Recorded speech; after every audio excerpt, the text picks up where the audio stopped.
Kryeministri i Kosovës Albin Kurti ka rënë viktimë një telefonate mashtruese nga dy komedianët rus, Vladimir Kuznetsov dhe Aleksej Stolyarov, të cilët u shtirën si presidenti Letonisë. Gjatë kësaj bisede, e cila më vonë u publikua nga komedianët, Kurti diskutoi çështje të ndryshme politike dhe bëri komente për figura ndërkombëtare. Në këtë bisedë, Kurti foli për sfidat me të cilat është përballur qeveria e tij, duke përmendur luftën hibride, që sipas tij vjen kryesisht nga Serbia dhe Rusia, si dhe nga disa element brenda Kosovës. Ai gjithashtu kritikoi opozitën për premtime irracionale dhe për flirtim me këtë luftë hibride. Një tjetër pikë që ai ngriti ishte ndikimi i oligarkëve në vend, duke veçuar një prej tyre që zotëron një stacion televiziv. Ka pasur luftë hibride kundër qeverisë tonë, që herët kryesisht vjen nga Serbia dhe Rusia, por edhe nga disa elementë të tyre brenda Kosovës. Prandaj lufta hibride dhe dezinformatat e dyta ishte premtimi irracional të opozitës, të cilët flirtonin me luftën hibride, dhe treta, disa oligarkë në vend, në veçanti njëri që ka një televizion. Dëgjoj, të thot Kurti. Gjatë bisedës, Kurti u pyet për Richard Grenell, ish emisarin amerikan për dialogun Kosovë-Serbi.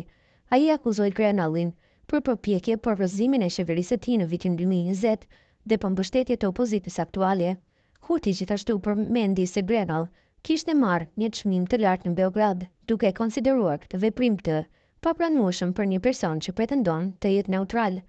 Tër këto 4 vite kundër meje, ai ishte instrumental në rrëzimin e qeverisë time. Në 2020, e vetmja qeveria e ime u rrëzua gjatë pandemisë dhe tash, në masë të madhe, është rreshtuar me opozitën. Ai ka marrë një çmim të lartë në Beograd, të klasit të parë. Nuk është në rregull të marrësh çmim të atij soi në një vend autoritar dhe të pretendosh të jesh neutral. Tash ka një punë të re, Instituti Kennedy, ku ka të bëjë me vlerat e SBA-s, thot Kurti. Në fund ai bëri një koment personal duke thënë, ai është homoseksual vetë. Në këtë moment, njëri nga komedianët i tha, a dini që edhe unë jam homoseksual? Dhe Kurti u përgjigj, jo se di.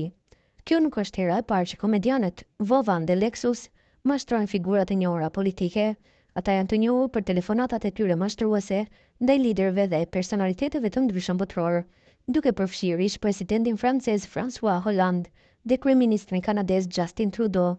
Metodat e tyre shpesh përfshin paraqitjen si figurat e njohura për të nxjerrë informacione ose për të shkaktuar situata të sikletshme për persona të mashtruar. Pas publikimit të kësaj telefonate, pati reagime të ndryshme në Kosovë dhe më gjërë. Disa kritikuan Kurtin për mungesën e vigjilencës dhe për komentet e tij, ndërsa të tjerë e pan atë si viktimë të një mashtrimi të sofistikuar. Kjo ngjarje gjithashtu hodhi dritë mbi rëndësinë e verifikimit të identitetit të personave me të cilët komunikojnë liderët politik, veçanërisht në një kohë kur dezinformimi dhe manipulimi janë në rritje. Në përgjithësi, kjo ngjarje shërben si një kujtesë për liderët politik dhe publikun mbi rëndësinë e kujdesit dhe verifikimit në komunikime ndërkombëtare, si dhe për rrezikët e mundshme që vijnë nga aktorë të ndryshëm që synojnë të destabilizojnë situatën politike përmes mashtrimeve të tilla.